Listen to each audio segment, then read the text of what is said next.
credibility whatsoever. But this is, I think the world knows this, and I don't think this would be news to the world. But what they have done, what the regime has done, and that's the story. That's the story that the regime is expecting to come out when the election results are announced. That is to say that even though this was not a fair election by international standard, at least this is the message that they want to put. They want to send the world. They want to say that at least the opposition has won a significant number of seats in the federal parliament. So what they have done is they have not contested in 48 seats in the federal parliament. The regime, the ruling party, has not contested those seats. So automatically, we know that, even as we speak, we know that there will be at least 48 opposition figures in the federal parliament. Come the next parliamentary session, and this is the news that they want to tell the international community. But the international community should, be aware that this is not because the opposition have contested and won the election. This is this is coming about because this is what the ruling party had wanted and had not contested in both constituencies, so that it could project this image that the democratic space is opening up. So I want to stress to the international community, particularly to the international press, don't be tricked into reporting this story that the regime wants. You should be aware that this is pre-planned, predetermined. It has nothing to do with it has nothing to do with a fair election, and this should be exposed. This should be part of the story that comes out from this election. So if this is somehow reached the international press, what I'm pleading is that they should not report what the regime has predetermined and what the regime wants them to report about this election, which is to say, like I said, the opposition had won. There are much more seats than before. This is not a result, like I said, repeatedly, this is not a result of a fairly contested election. This is predetermined by the regime. Like I said, we use the international community thinking that the democratic space is involved. So, let the truth be told that this is a sham election from beginning to the end. The process has been compromised. There is no process. The whole thing was fake, and the result is fake. That's the truth that should be told to the international community. And Ethiopia would be far worse after this election. That's the point. And as far as the international community is concerned, the main concern is that Ethiopia should not think it's too big to fail. The result of this election is leading Ethiopia to failure. We're going to have a dysfunctional state. And perhaps because we have a dysfunctional state, maybe we'll have a dysfunctional nation.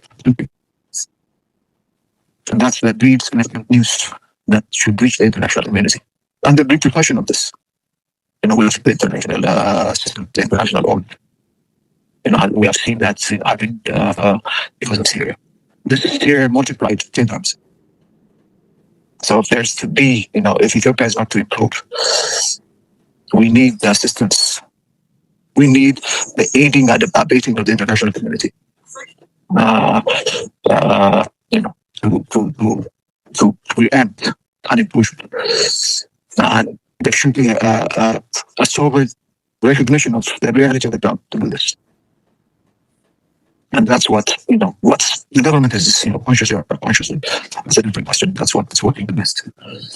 It's more concerned about its image than what will happen if things are to continue, if the present circumstances are to continue.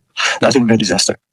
So the international community would like to, preempt, like I said, would like to prevent the disaster from being, precedent.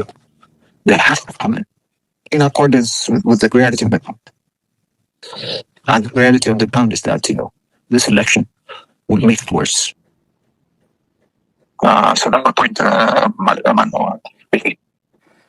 So, what message would you like to us to send us to the international community regarding today's events? So what should they understand about the realities on the ground, and what actions, if only, do you believe that they should take in response? Yeah, like I said, the main point, the main story of this election should not be that.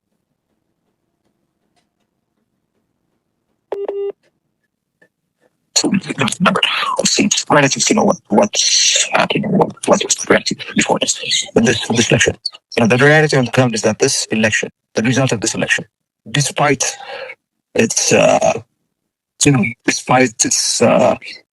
embedded trigger into portraying portraying to the international community that things are the reality on the ground is that it will make things worse. There will be it will exasperate the war. There will be more fighting because of this election, because of the result of this election. People are not on hope in the system, in the government, in the regime, because supposedly more opposition, this opposition parties have been represented in parliament. Because everyone knows, like I said, this is not because of politics. This is not the result of a fair and free contest. This is predetermined by the regime. Yeah. So in fact, in fact, instead of giving people hope, it's going to do exactly the opposite, which is, it will actually cause people to give up hope. And just even more. I don't know if that's possible. People have given up, given up on this for a long time. But this is the message that should bridge the international community. Like I said, Ethiopia is too big for them. We're over 100 million people. Now 130 billion by the latest projections.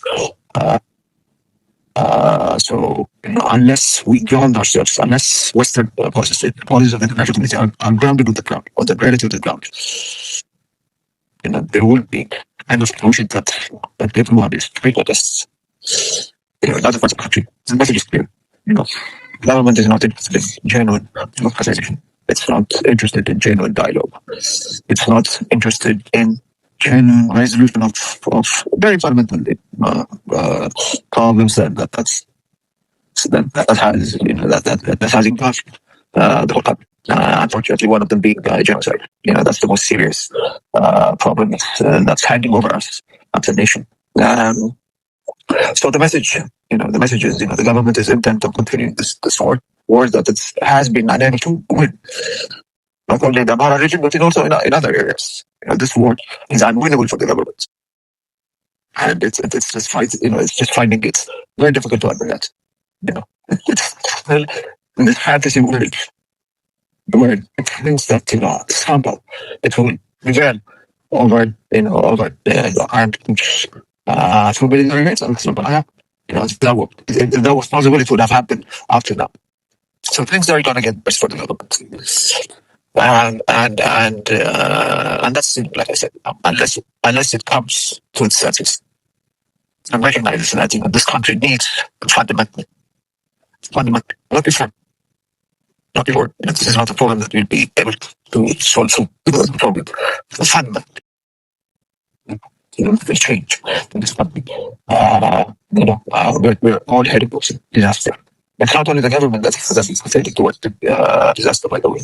It's also us people that they should be towards disaster. And as far as the international community is concerned, like I said, the international community has a stake in preventing an implosion in Ethiopia. And the best would help the situation, preventing an implosion. Convince the government that its ways, its thinking, and its fantasy that it can prevail over its armed opponents through military means. It is a ruse. It will sweep away not only the regime, but perhaps the country with huge consequences. For the country, for the region, for the international system, like I said. So the international community have the means to convince the regime, because the regime is highly dependent on the international community. Like, not survive a single week without the international community, without assistance, very generous assistance that's being given to the regime. There's so-called fast economic GDP growth, and this is a result of the international it's for the international community, and that's not a bad thing. I'm not saying that's a bad thing. No one like this. Ultimately, it's dependence on the international system, on the international community. Makes it put pressure to come to its senses.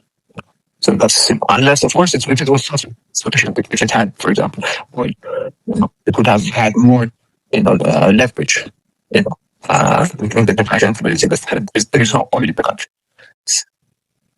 So it's dependent on the aid that's being extended, that's being given generously, very generous by the international community. And that, like I said, gives the international community space, to give us to pressure that the regime to come to its senses. So that's my message to the international community.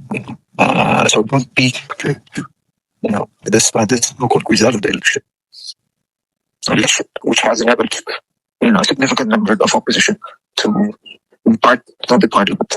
No one will seek, no Ethiopian, no Ethiopian sees a solution that will come through in the parliamentary process. We all know that's safe.